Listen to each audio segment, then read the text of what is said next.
Hello everyone, আসসালামু আলাইকুম। কেমন আছেন আপনারা সবাই? চলে এলাম আরও একটি নতুন ব্লগ নিয়ে। যেহেতু এখন ছুটি চলছে, বাচ্চাদেরকে নিয়ে চলে গেলাম সি বিচে। এখানে প্রচুর প্রচুর মানুষের ভিড়, যেহেতু এখন পর্যটন সময় বলতে গেলে, এখন ট্যুরিস্ট টাইম। সবার পরীক্ষা শেষ, বাচ্চাদেরকে নিয়ে প্রত্যেকটা ফ্যামিলি এখন এই বিচে। তো এখানে আর বেশিক্ষণ শ্যুট করা হয়নি, বেশি কিছু শ্যুট করিনি। তো ওখান থেকে ফেরার পথে একটা কেক নিয়ে নিলাম বাচ্চাদের জন্য। ভাবলাম একটু তারাও একটু খুশি হয়ে যাবে আর কি। ছোটোখাটো একটা কেক নিয়ে তাদেরকে, বাচ্চারা যা করে হ্যাপি বার্থডে বলে তারা কেটে নিল। তো কেকটি আসলে যেখান থেকে নিয়েছি ফুলকলি থেকে, দেখতেই পাচ্ছেন অতটা আসলে ভালো হয়নি, ফ্রেশ ছিল না কেকটি। তো ভেবেছিলাম হয়তো কেকটা ভালো হবে, তো খেয়ে একদমই মানে মজা পাইনি আর কি। তো এখানে আমি ইলিশ মাছ রান্না করে নিয়েছিলাম, এটা পরের দিনের ব্লগ। এখানে বেগুন দিয়ে ইলিশ, টমেটো দিয়ে বেগুন দিয়ে, আর এখানে চিংড়ি মাছের ফুলুরি বা কোপ্তা, এটাকে শুকনো এভাবেই মানে খাবো আর কি, এভাবেই ভালো লাগবে।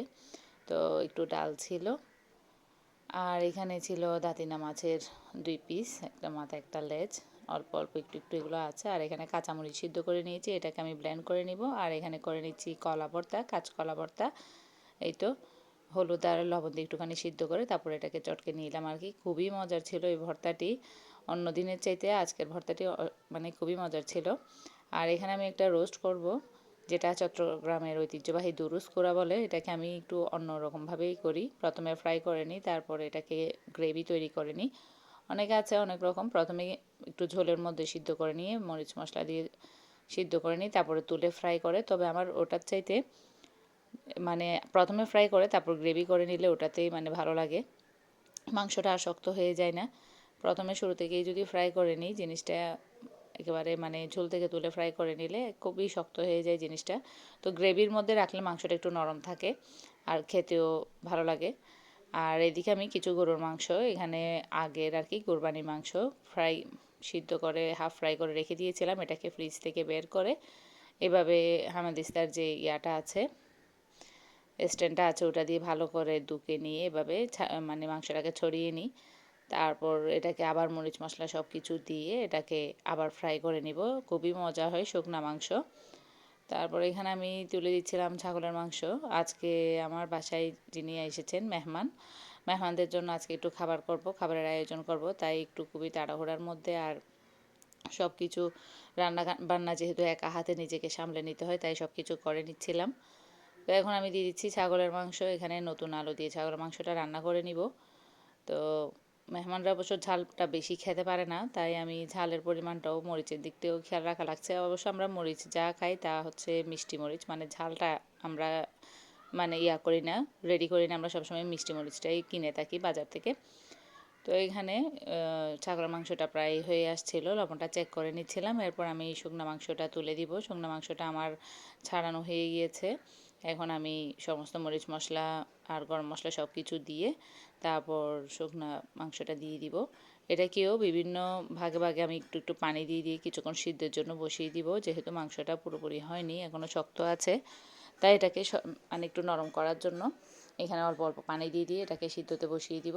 আর হলুদ মরিচ গরম মশলা সব কিছু দিয়ে এটাকে ভালো করে নেড়ে চেড়ে নিয়ে এখানে আমি অল্প করে পানি দিয়ে দিব। এভাবে করে কয়েকবার নেড়ে চেড়ে দিয়ে এটাকে রেডি করে নিব। আসলে মেহমান আসলে বাসায় মেহমানের জন্য রেডি করব, এটা একটা আসলে কি বলবো নাম আর কি। কিন্তু মেহমান তো আর অতগুলো খাচ্ছে না বা অত বেশি খাওয়া হয় না, শেষমেশ আমাদেরই খাওয়া হয় বাসায় ঘুরে ফিরে। তো মেহমানের উসিলায় আমরাও খাওয়া আর কি। তো এখানে রেডি করে নিচ্ছিলাম সব কিছু, একদম শেষ পর্যায়ে গিয়ে আমি পেঁয়াজকে বড় বড় করে এভাবে কুচি করে দিব আর কাঁচামরিচ ফালি করে দিব। পেঁয়াজটাকে এভাবে বড় করে দিলেই ভালো লাগে এখানে, আর পেঁয়াজটা একটু বেশি করে দিলেই মজা হয়, একটু মুখে লাগে। আর সবার শেষে ধনেপাতা দিয়ে এটাকে নামিয়ে নেব। ডিসেম্বর মাসে প্রত্যেকের বাড়িতেই দেখা যায় খুবই গেস্ট আসে, সবার বাড়িতেই মেহমান থাকে, সবাই খুব বেশি বিজি থাকে। সারা বছর বাচ্চাদের নিয়ে লেখাপড়া নিয়ে স্কুল কোচিং নিয়ে বিজি থাকতে হয়, আর ডিসেম্বর মাসটাতে এসে দেখা যায় পরীক্ষা শেষ হতে না হতেই মেহমান চলে আসে। অবশ্য মেহমান হচ্ছে আল্লাহর রহমত, ওটাও মাথায় রাখি। তো তারপরও আসলে মাঝে মাঝে খুবই নিজেকে খুব ইয়া লাগে আর কি, কী বলবো, নিজে আসলে কোথাও যেতে পারছি না বা কোথাও যাচ্ছি না ওটা নিয়েও। তো এখানে আমি পোলাওর জন্য পানি তুলে দিলাম, আর এগুলো হচ্ছে আমার তরকারির ফাইনাল লুক। এটা হচ্ছে ছাগলের মাংসটা নতুন আলু দিয়ে, আর মুরগির রোস্ট, আর তুলে দিলাম এখানে। এখানে রেডি হয়ে গেল সেই শুকনো মাংসটা, গরুর মাংস। আর করে নিয়েছিলাম ডিমের কোরমা। ডিমের কোরমাটা আমার বাচ্চারা খুবই বেশি পছন্দ করে। আমার ভিডিওটা এই পর্যন্ত যারা দেখেছেন তারা ভিডিওতে একটি প্লিজ লাইক দিয়ে দিবেন, ভিডিওটি ভালো লাগলে আমার চ্যানেলটি সাবস্ক্রাইব করে দিবেন। এখানে আমি সালাদ করে নিলাম, আর এখানে পোলাওর প্রিপারেশনটা করে নিচ্ছি। তেল দিয়ে অল্পখানি আগে পেঁয়াজকে আমি বেরেস্তা করে নিব, আর বাকি পেঁয়াজটাকে রেখে দিয়েছি। পোলাও চালও ধুয়ে পানি ঝরিয়ে নিয়েছি।